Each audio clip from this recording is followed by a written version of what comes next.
अगर आप केटी live news को आगे बढ़ता देखना चाहते हैं तो सब्सक्राइब जरूर करें, कमेंट करें, लाइक करें। आपका अपना केटी लाइव न्यूज। जैसे कि केटी लाइव न्यूज समय समय पर दर्शकों को तरह तरह की चीज़ें दिखाता रहता है, उसी कड़ी में हम आज आए हैं गाजीपुर बॉर्डर पर, जो यहाँ पर किसान आंदोलन कर रहे हैं और लगभग 1.5 महीने से ऊपर हो चुका है और अभी तक सरकार ने इनकी जो मांग है वो अभी तक नहीं मानी है।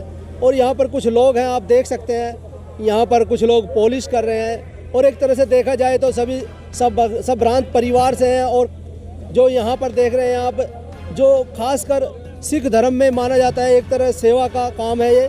और ये काफ़ी जो यहाँ पर लोग आवागमन कर रहे हैं, जो आ रहे हैं, उन लोगों की ये पॉलिश वगैरह कर रहे हैं सभी के, और विशेषकर जूतों की जो सफाई कर रहे हैं, ये देख सकते हैं आप। और यहाँ काफ़ी युवा भी हैं और बुज़ुर्ग भी हैं, जो आप मैं कैमरामैन से दिखाना चाहूँगा, यहाँ बुज़ुर्ग भी हैं जो सेवा कर रहे हैं, बराबर लगे रहे हैं।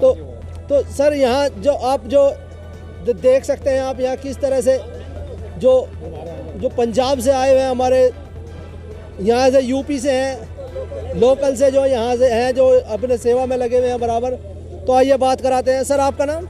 मेरा नाम सरदार मनजीत सिंह है, गाजियाबाद से गुरुद्वारा प्रबंधक कमेटी का प्रधान हूँ। मेरे अंडर में 65 गुरुद्वारे आते हैं गाजियाबाद डिस्ट्रिक्ट के, और गढ़ तक जितने भी गुरुद्वारे हैं सभी मेरे अंडर में आते हैं। और यहाँ हमारा कैंप चल रहा है, खालसा हेल्प के नाम से भी हम लोगों की सेवा कर रहे हैं, मदद कर रहे हैं, लंगर की तरफ से चाय नाश्ता या दवाइयों के तौर पर, या ये सेवा हमने पकड़ी है जूते पॉलिश करने की, लोगों की सेवा कर रहे हैं। तो सेवा में कोई कमी नहीं है हमारे, हर तरफ से है। जहाँ आप देख भी रहे हैं कि कितने लोग हैं यहाँ, हर तरफ से सेवा, हमारा काम ही ये सेवा का, सिख धर्म ही सेवा का धर्म है।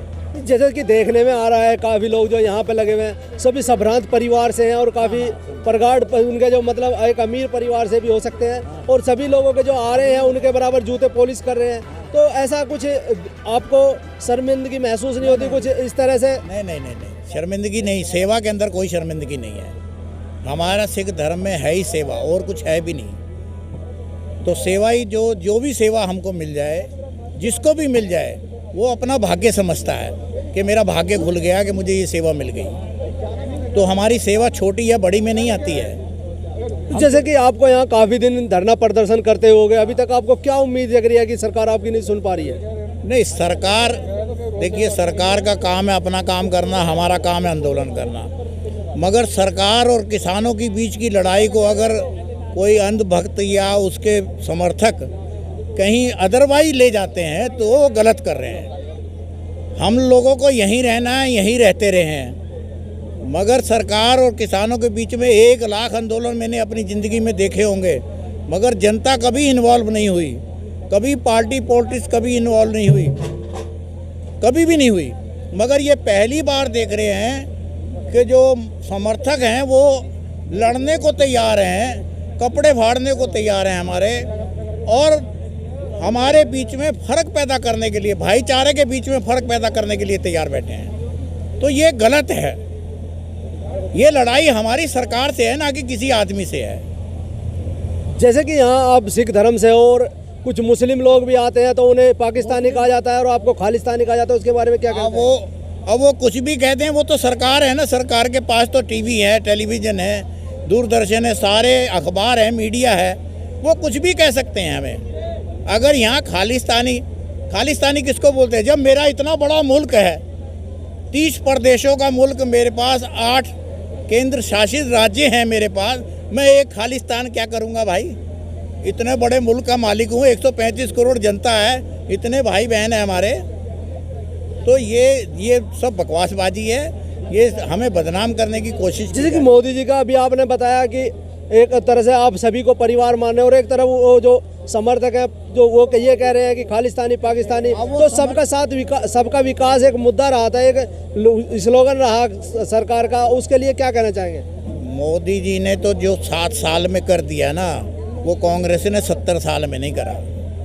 देश का नुकसान जो 7 सालों में हो गया, वो 70 साल में कभी नहीं हुआ। तो ये तो हमें सोचना पड़ेगा कि देश, कांग्रेस, हालांकि मैं कांग्रेस का कट्टर विरोधी आदमी रहा हूँ, पैदाश मेरी चौधरी चरण सिंह के यहाँ से है, मगर मैं कांग्रेस का विरोधी होने के बाद भी ये कहता हूँ, कांग्रेस ने कभी देश तोड़ने वाली बात नहीं करी थी। मगर भारतीय जनता पार्टी हालांकि 77 के इलेक्शन में भी हमारी सहभागी रही है, 99 में 89 के इलेक्शन में भी हमारी सहभागी रही है, मगर आज जो मुद्दा चल रहा है, जो देश में नीतियां चल रही हैं, वो आरएसएस से जुड़ी हुई हैं और आरएसएस चाहती है हिंदू राष्ट्र बनाना। इसलिए वो हमें खालिस्तानी भी कह सकती है, हमें आतंकवादी भी कह सकती है, तो जो मर्जी कह सकती है। उसके पास पावर है भाई, पावर के साथ तो कुछ भी कहा जा सकता है ना। तो इंसान को देश जोड़ने की बात करनी चाहिए, देश तोड़ने की नहीं। जैसे कि आपका आंदोलन इतना लंबा चल चुका है, अभी आगे आपको क्या उम्मीद लग रही है? अब जब तक चलेगा चलाएंगे। अभी तो ये अंगड़ाई है, आगे और लड़ाई है, तो इस बात को तो चलेगा। जैसे कि इतने दिन हो गए, आपको कुछ निराशा तो नहीं है? देखिए, देश की आज़ादी की लड़ाई 90 साल तक लड़ी हमने, 1857 से लेकर 1947 तक 90 साल लगे। अभी तो 45 दिन हुए हैं भाई, हारने वालों में ना है। जैसे कि यहाँ पे व्यवस्था कर रहे हैं आप लोग, तो काफ़ी समस्याओं का सामना भी करना पड़ रहा होगा। देखिए, समस्या तो आती है हर जगह, कोई भी आंदोलन चलाएंगे समस्या तो आएगी आएगी। आंदोलन का नाम ही समस्या है ना। जैसे कि यहाँ दिल्ली बॉर्डर है, यहाँ पर दिल्ली सरकार जो है कुछ आपका सहयोग कर रही है? नहीं, दिल्ली सरकार हमारा कोई सहयोग, हमारी तो अपनी संस्थाएं इतनी ज़्यादा हैं। पंजाब के हर घर का एक व्यक्ति बाहर विदेश में है।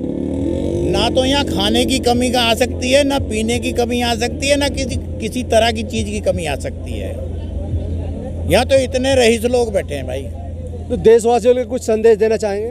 देशवासियों से मैं यही कहना चाहता हूँ कि ये किसानों की लड़ाई सरकार से है, किसी जाति व्यक्तिगत नहीं है, किसी धर्म से नहीं है। हमारी लड़ाई उनसे बरकरार रहने दीजिए, बीच में उल्टे सीधे बयान देकर हमारी लड़ाई को कमज़ोर ना किया जाए। जैसा कि ये बताया जा रहा है किसान बिल जो है किसानों के फायदे के लिए है, ऐसा क्या है कि सरकार उसे ख़त्म नहीं करना चाहती और आप उसे लागू नहीं कराना चाहते?